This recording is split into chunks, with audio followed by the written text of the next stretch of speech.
Dito nga guys, grabe talaga yung nangyari sa akin. 96 stars na kasi ako dyan at nag-solo RG ako. Ang hindi ko lang talaga alam kung pinaglalaroan ba talaga ako ng tadhana o pinaglalaroan lang ako ni Munton eh.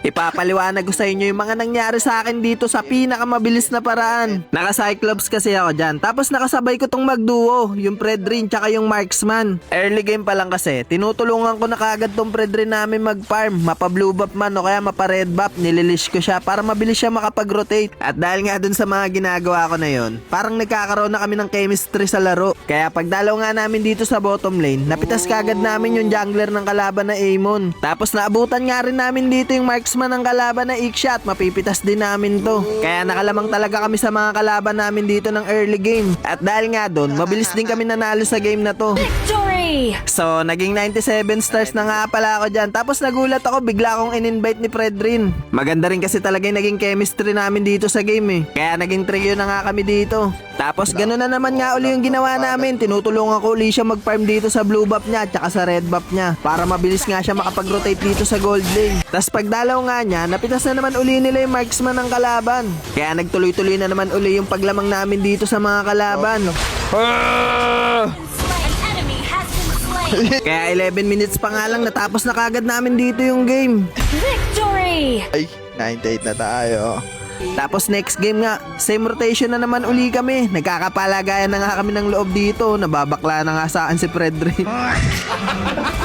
Tutulong-tulungan ko lang talaga siya mag-farm dito sa early game. Ubusin ko lang yung mga skills ko dito sa mga farm niya para mabilis talaga siya makadalaw at makapag-rotate dito sa mapa. At dahil nga sa mga ginagawa ko na yun, ang bilis din talaga namin natatapos dito yung game. 11 minutes pa lang, tapos na kagad.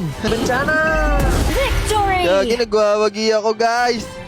Isa na lang.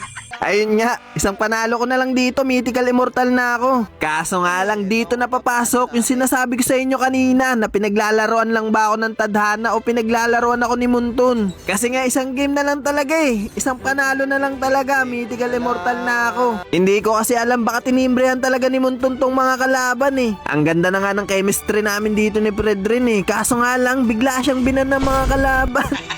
A hero. Ay, naban. Lang, naban ba?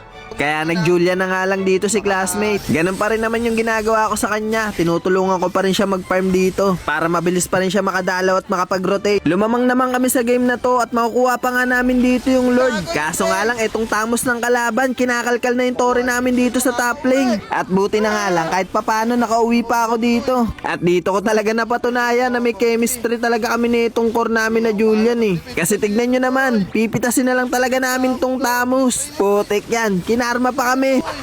May vengeance pa pala yun. Kaya yun, patay kami dalawa dito. Langya talaga. Isang panalo na lang talaga eh. Ayaw talaga kayo pa immortal ni Munton. Lala. Defeat. Lala.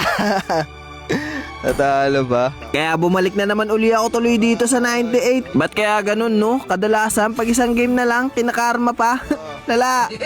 Pero syempre, naglaro nga uli kami dito para makabawi. At buti na nga lang, nakapag-Predrin na nga uli dito si classmate. Ganun pa nga rin yung ginagawa ko sa kanya sa early game. Tinutulungan ko pa rin siya mag-farm dito. Tapos napitas pa nga kagad namin dito yung Matilda ng kalaban. Pagtapos nga nung pumunta na rin kagad ako dito sa blue buff ni Predrin para ilis siya. Kaya sobrang bilis niya talaga nakakadalaw at nakaka-rotate dito sa mapa. At nagiging sure win din talaga kami pag nakukuha niya yung Predrin niya. Kagaya nga nito, naubos na naman namin yung kalaban. Kaya victory na naman kami dito. Victory! Kaya isang game na naman nga lang uli. Mythical immortal na ako dito. Munton, bigay mo na. Kaya susubok na naman nga uli kami. At isang game na lang talaga, mythical immortal na ako. Kaso nga lang guys, ang lala talaga. May maitim na balak na naman kasi si Munton. Lala. Nakakahalata na kasi talaga ako eh. Tuwing isang one game na lang talaga, mythical immortal na ako. Tapos bigla ba namang iba ba ng mga kalaban dito yung Predrin? Hindi ko nga alam kung tinitimbrehan ba ni Munton yung mga kalaban namin dito na ipaban yung Predrin.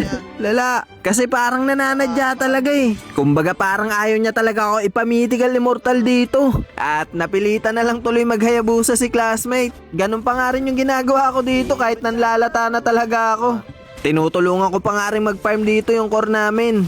Para mabilis siya makadalaw tsaka makarotate. Lala. Pero ang ganda pa nga na naging early game ko dito eh. Kasi pag dalaw namin sa gold lane, naka double kill pa ako. Ay! Tapos nga nun, dahil sa emote ko, nakilala pa nga ako ng mga kalaban namin dito eh. Nakilala ko! At dahil nga doon, hindi ko na rin papatagalin to. Malas talaga! Ayaw ko pa imo! Dala! Defeat. Yun! Ayun nga, tuwing isang one game na lang talaga, ayaw pa talaga ibigay ni Muntun.